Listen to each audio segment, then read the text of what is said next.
Hi, I'm Stephanie. And I'm Katie. And this is the Reading Nook Magic Podcast. Today we're going to discuss One Dark Window and Two Twisted Crowns by Rachel Gillick. Yeah, let's jump on into it. So we always like to start with what everyone else thinks about it. So One Dark Window had 4.29 stars, 423,000 ratings, and 60,000 reviews. Two Twisted Crowns bumped up a little bit to 4.42 stars, 313,000 ratings, and 43,000 reviews. So the masses seem to like it. Yeah, and our rating's not that far off. Collectively, as a whole, the Duology will give it 4 stars. One Dark Window is a little less than Two Twisted Crowns. We like the second book. I agree. Like the characters, the storyline. Yeah. It's all the same characters, but where the storyline goes with the characters in the second book was just more enjoyable. But overall, 4 stars. We didn't rate it that high. There was a little bit of depth missing overall. Sort of felt like it was a first edit. A little bit of a lack of foundation in the character building. Yeah, I agree. It gave me more of a young adult type feel when reading it. It's not the worst thing in the world. It's not bad. It's just that's what I felt like. Yeah, we weren't expecting that. Yeah, it was just so you remember how it was referred to us, right? We were at that bookstore in Saratoga. How could I ever forget? And we were checking it out. It was a beautiful bookstore, and everyone was super friendly. So we were exploring the massive romantasy section that this bookstore had, and one person was there, and she asked hey, do you have any recommendations? What do you think? And she was like, I have just the thing. Yeah, she was very excited. Yes, very excited. We just had to get it. I couldn't turn that She didn't down. even think about it. She was like, this one. I got you. Okay, I trust you. It didn't disappoint. I wouldn't say it's my number one recommendation. It's worth reading. Yeah. I don't know if I would want to read it again, but it's worth reading once for sure. I did love that. I thought it was a little surprising that who I would call maybe the secondary main male character became my favorite. So that was a nice little twist. And the uniqueness of the magic systems, the cards, the world of Blunder, and just the vibe overall was enjoyable. I agree. Yeah. It was just what it was supposed to be. You know, that escape from reality that we love so much. It was good. I feel like I visited Blunder, so that's a plus for sure. Definitely.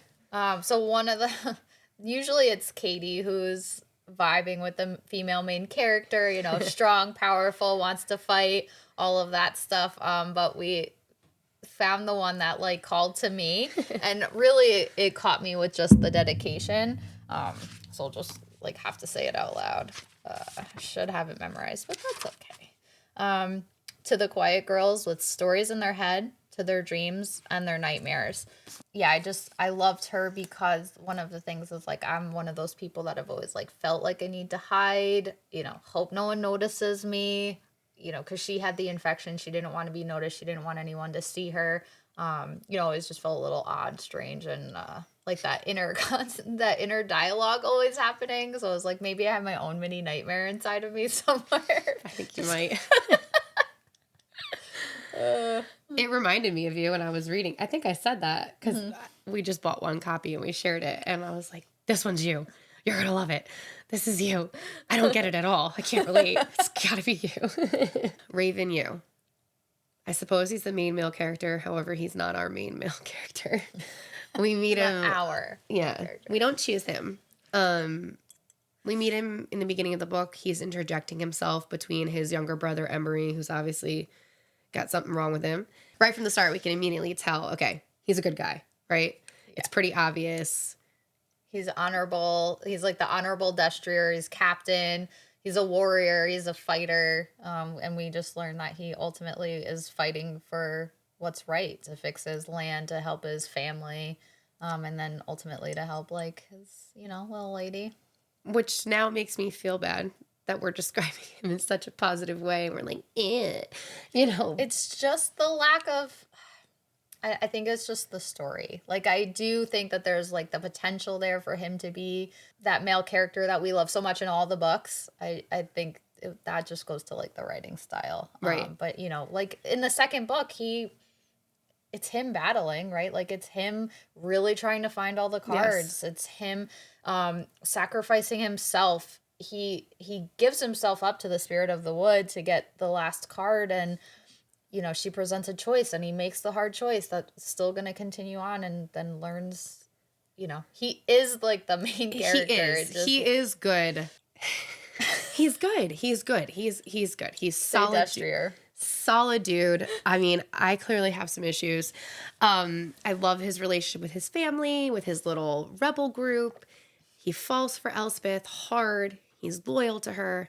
But, it's been a couple months since I read the book, prior to today, and I couldn't remember his name for a minute, So Even when we were like sort of prepping for this, you're like looking through the book and you're like, what's his name? yeah, because he just did not resonate with me in the same way that other male characters do. I guess maybe he's a little, I don't know, was it just too obvious? A little boring because it was obvious, because it was so predictable?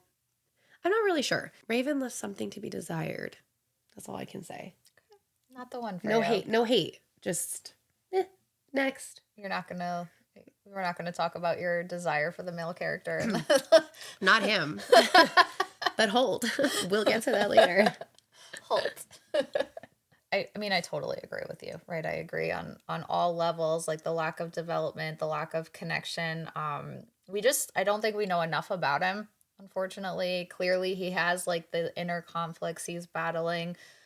We just don't get to know that, so we don't get to connect with him. There's no hook, right? Right. There's no hook to be like, oh, like I want to be there. I want to help him. I want to be a part of it. And then we just like joke around, like he in the book it's just this consistent like the smile that never reaches his eyes. A little cringy. It's okay. It's fine. The Nightmare, however, I think it's either Nightmare, Ione, or Elm. Actually, Elm's my favorite. I'm not going to lie. But Nightmare, I don't know. Whatever. All three of them. It's a tie. It's a tie. He is super interesting and super complex. He's both darkness, and somehow he's a bit of a comedic relief in the story, which is not really easy to do, to be the darkest part of the story and kind of the lightest part of the story too, in his personality, Yeah. right? He doesn't like Raven from the start. He's always mocking him in her head. You know, he's kind of, I don't know, I found it funny. I like dry, sarcastic humor though, so like that's probably where that comes into play. Mm-hmm. Yeah. I love the character of the Nightmare. He's funny. There's so much more to it. He's actually the one I think that I'm like, I want to know more. Tell me more. He's got the hook, which goes a little bit back to more how I was like appreciating the dedication and what the inside is. Like that's who I like attached to. And where his like comedic relief comes into play, we pointed out this one quote where it says, Emery heaved, bunching his back, and coughed blood on the stone floors. Shame, the Nightmare said. I was just beginning to like him. Like, I like it. It's funny. Okay. It's definitely funny. If you don't think it's funny, you're not funny. It's dark, but funny. But that's us. I wonder about the Nightmare. He presents as a monster in her head. He's obviously not good. He didn't show up for his family in the right way, his kids. We know they're like stuck in whatever that is, limbo or purgatory or whatever you want to call it, right? He's consumed by greed. He impulsively destroys his kingdom. He's obviously not good. He's not a good guy, but is he evil? Elspeth has an issue with, animals. We see the dogs growl at her. She says animals never like her. We know the horse doesn't like her. Is it because those animals sense just that she's essentially possessed and has another entity inside of her, or is he actually somewhat evil? It's unclear to me. I don't think so, because I saw something where, he said that he was going back to the Spirit of the Wood to get a new card to bring back to his kingdom. Like, I think there's some good in there as to why I don't think he was the one all consumed by the magic and things, because he was giving it to his kingdom. I think there were obviously the Rowans and, people vying for that power. But I think like deep down, there's like a sense of good there, but it Like he just thought he was doing the right he thing. was trying to do the right thing. It just wasn't happening, right? Like such as life. We think we're trying, and then It backfires. yeah. So I mean, I'd like to think that that's not the case, but you're right. Like she couldn't ride the horse.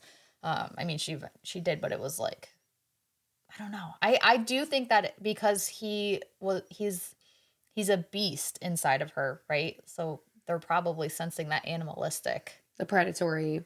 presence, not Yeah. so much that like he's bad, so she's bad. So, What is, yeah. Something's off. yeah. I don't exactly remember what part of the book it is when we finally find out that he is in fact Taxus, the king, the shepherd king.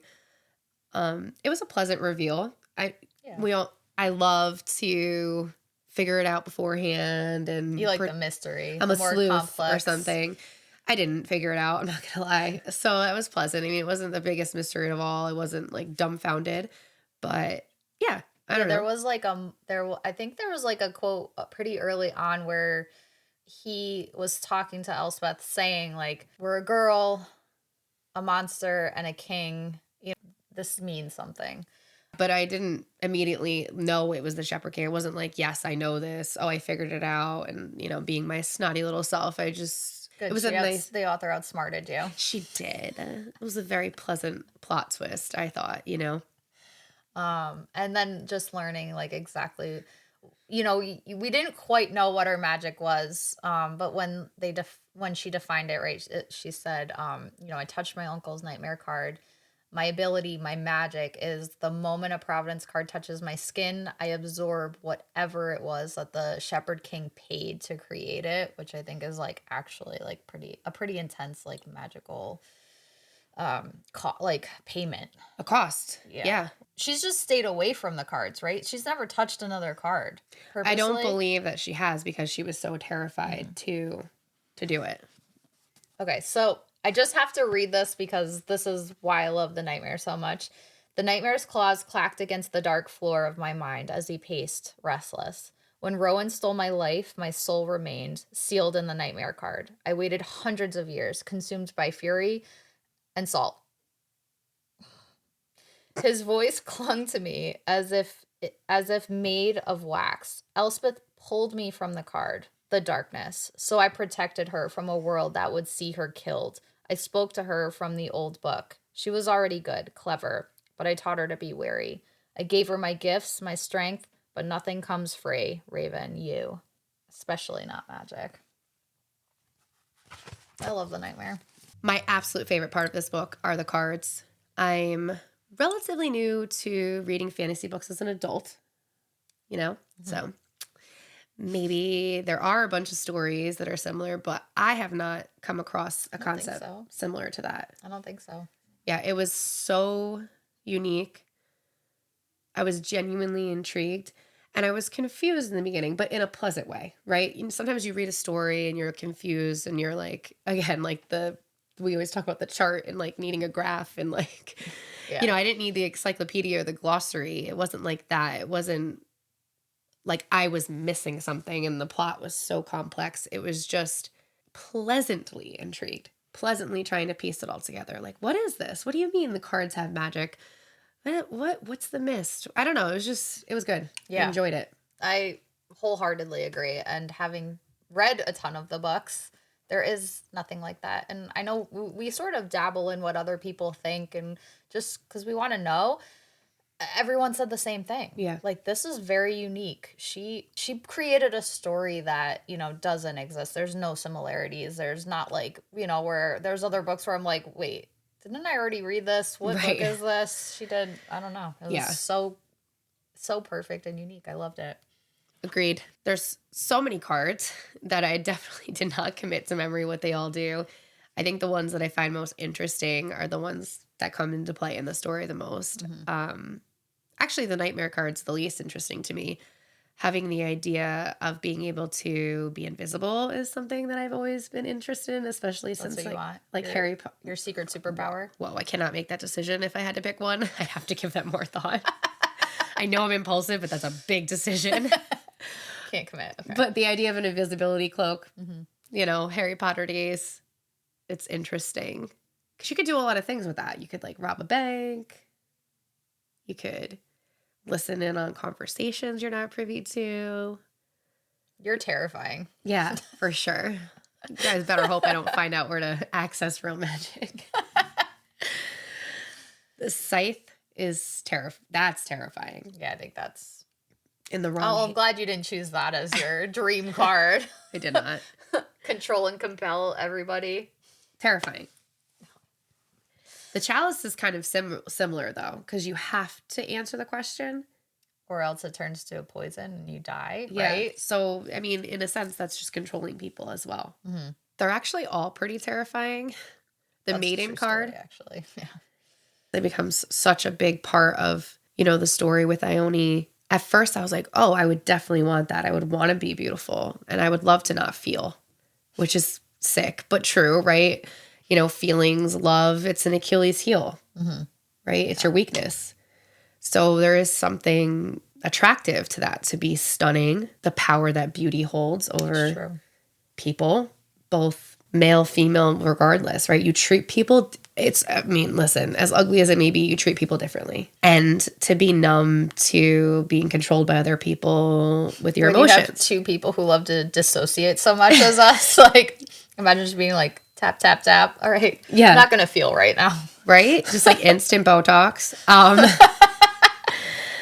Katie's dream. But the cost of that is huge. What you don't realize is that you lose it forever. And that's also terrifying. And I think being people that dissociate so much and use that as a coping mechanism, you realize that the more you do it in real life, the easier it becomes to just fall into that. I agree. That's, just to sort of put myself out there in a weird way to say it in a camera and all of that. It's kind of terrifying, but it's true. I've lived a life of trying to make myself feel safer. So dissociating and disconnecting became my way to feel like not hurt and just avoiding. And because of that, I also feel like I'm not connected and present. So I have a terrible memory. We talk about my little goldfish Dory memory because I don't remember these books and I don't remember anything. And I wish that I could figure out how to, untap that maiden card so I can start to feel and start to just like live life. Because that's what I want to do. I want to live. I want to laugh. I want to do the things and not feel like just disconnected from everything. Yeah. So. Scary. Terrifying. It's interesting. We didn't really think about it that deeply until we started. There's a little bit of our darkness for you. Yeah. I mean, the cost is real. The cards are power. Nothing is for free, especially magic, which is repeated over and over and over again. And it was a great representation of what we all kind of deal with our own negative coping mechanisms. Actually, really, when you think about it, now I'm really thinking about it, the cards are representative of coping, of how people cope with the world around them. Do you identify as a muscle guy in the gym and your strength, the black horse?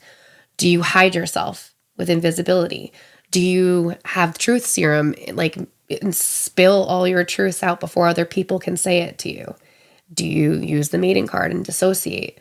Do you control other people with pain so that you hurt them before they can hurt you back? Yeah, so just like those things take their toll in us in real life, the cards take the toll psychologically and physically on the users. The cards eventually take over. You can lose yourself in the card. And we see that most obviously with the maiden, with Ione. Sorry. She's going to say Ione. I'm going to say Ione. We don't know who's right. I mean, according to Google, I'm correct, but... And according to the audiobook, it's fine. But really, with Elspeth... But ironically, she's not using the card. She is not using the card. She's not using the card.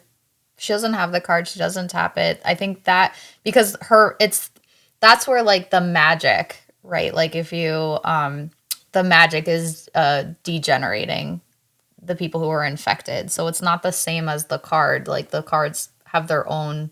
Elspeth is not degenerating because she's not using it. No, Elspeth is degenerating. Right, but that's then, why the nightmare is taking her over. Right, but see, it's that's two a different little things. contrary. That's this book. The book is like two different... That's why I said two different magics, right? You have either like the spirit of the wood infecting people to bring them back.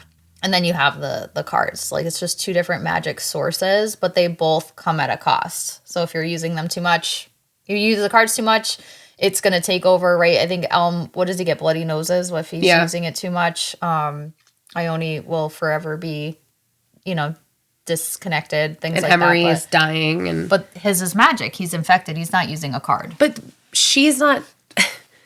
It's a little frustrating for her, right? 'Cause she's not intentionally using... Who's her? Elspeth? Yeah, she's not intentionally using the magic. The magic is the Shepherd King being inside of her. She's the one that says, help me. Okay, interesting. She's giving permission. He does not take over without her permission. Always waits for permission. He's always like, let me out, let me out. And then, the very end, when she goes to attack Hoth, and I forgot what the other guy's name was, but... Philic? No, that's the good guy, isn't it? Orith. Or Orieth. Orith? Okay. These words are so unique. They're not common English language, so it's... I think that's going to be the fun part of talking about it. That was even like the final straw with the nightmare and her basically breaking to relinquish her, I mean, she was always in there, so she never went anywhere, but her final straw was like, she knew the cost. That's what she said to him. I know the cost. Help me do something. And that's where, like, the nightmare took over and, maimed Hoth and, Which was very satisfying. Yeah. Very, very, very much. Okay, well, I totally missed that. So, aside from the cards, my second favorite part of the book is the relationship and character development of Ione and Renelm. Their story just made sense. They bonded off over the trauma that Hoth inflicted on both of them. They bonded over more than that. Yeah. They were fun. They were fun to watch go back and forth. Like, she didn't make it easy on him. There was like a bet, right? You got it. Well, she finds it. One of my favorite things about the two of them was how they actually used the cards in different unique ways to help her eventually find the maiden card wherever it was hidden. I just thought that was also super intriguing because obviously the whole story was basically people using the cards for their own benefit and selfish needs, and he actually found ways to be creative to use them for good. Yes. Like manipulate the cards to help and save people. Yeah. I just love that. No, it's super refreshing. And they did have a wager. She said, you don't remember me, basically, right? She's like, you only remember me because I'm beautiful and I'm the maiden. And he's like, you don't think I noticed you before? She says, not before the maiden. Men like you do not take pleasure in yellow flowers when there are roses in your garden. And he goes, I don't take pleasure in either. Horticulture is not exactly a strong suit. Wager something you have if you're so sure. And then she wagers a kiss, and they go into this whole thing. And yes, she dog ears the pages.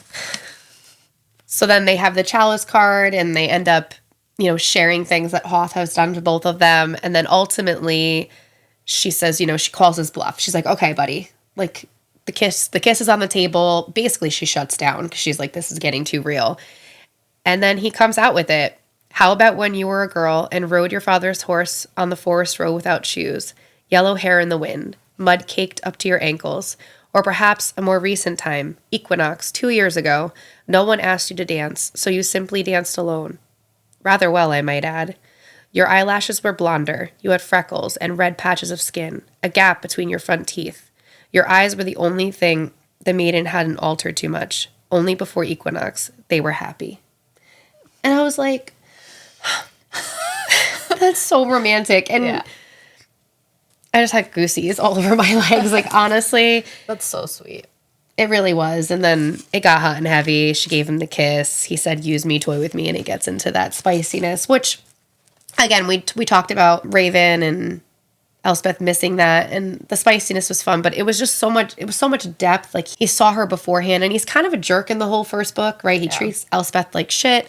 He's not interested in their little relationship of him and Raven. He's really not supportive. Pretty dismissive of her, yeah. So dismissive. And so to see that part of him, the growth of the character and just like another dimension within him. And I don't know. It was very sweet. The sweetness of Ione and Elm is what drew me in, but also their intimate scenes were even better than Raven and Elspeth as well.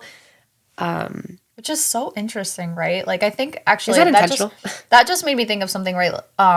Usually we're just solely focused on like the two main characters and their love interests and things like that. And, we've talked about the writing style of this book being not, what we're used to.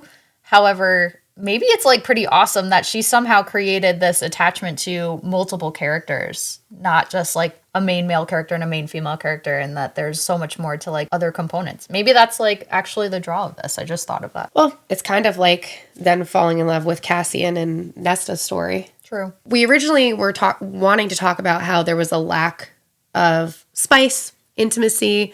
I'm not one that needs an overload of the spice. However, it does add another dimension when the story warrants it. It felt a little ambiguous with Elspeth and Raven. I was like, did they do it? Did they not? Right? Yeah, same thing. Like reading it, I was like, wait, what just happened? Did it happen? I can't tell. Right. Did I create it? What? I think we talked about it while we were reading it too. And I've read other, and again, it's not the whole point of the story. Again, it when the story warrants it, it enhances the story, right? I feel like I'm taking back my opinion because we do get that with Ione and Elm. Just say it the way you want to say Ione. it. I want to say Ione. We do get it with because that's apparently the proper Greek way to say the name. Maybe I'm not Greek, so I don't know.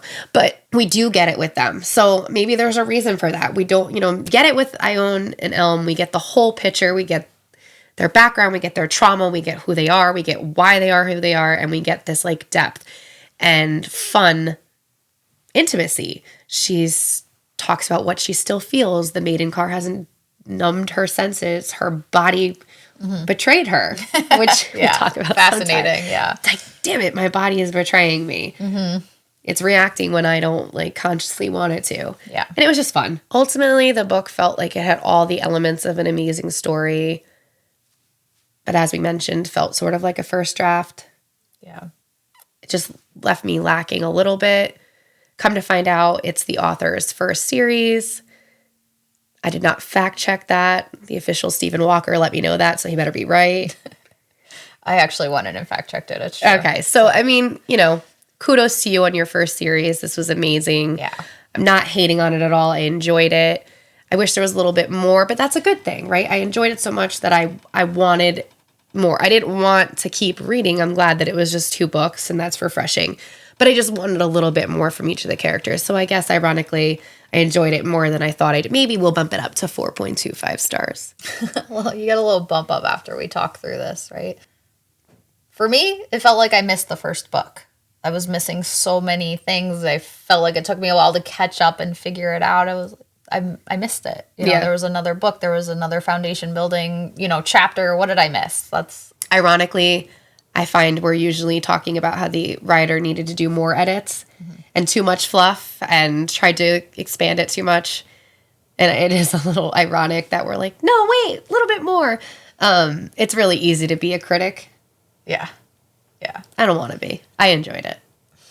It's going to be interesting when we start to write our own thing and how hard we're going to be because of this mentality of how judgy we can be while we're just like talking about it. But the reality is this book, to be totally truthful, as far as stories go, this delivered. It was an escape from reality. It was unique. I was engaged. It gave me my just one more chapter syndrome that I crave, the little cliffhanger to keep you going. Read a little bit more, and then all of a sudden the book is done. It did everything it was supposed to do. Like, it was great. I agree. She did what she was supposed to do. We changed our rating. We've talked it out, and we've decided 4.25 stars. Yes. Bumped you up a little bit. I agree. I concur. Thanks for hanging out with us. New episode every Wednesday. You can find us on Spotify, Apple Music, Amazon Music, and iHeartRadio as well if you don't want to look at our faces while we're doing it. And obviously Instagram, TikTok, and not Facebook. But yeah, let us know what you think.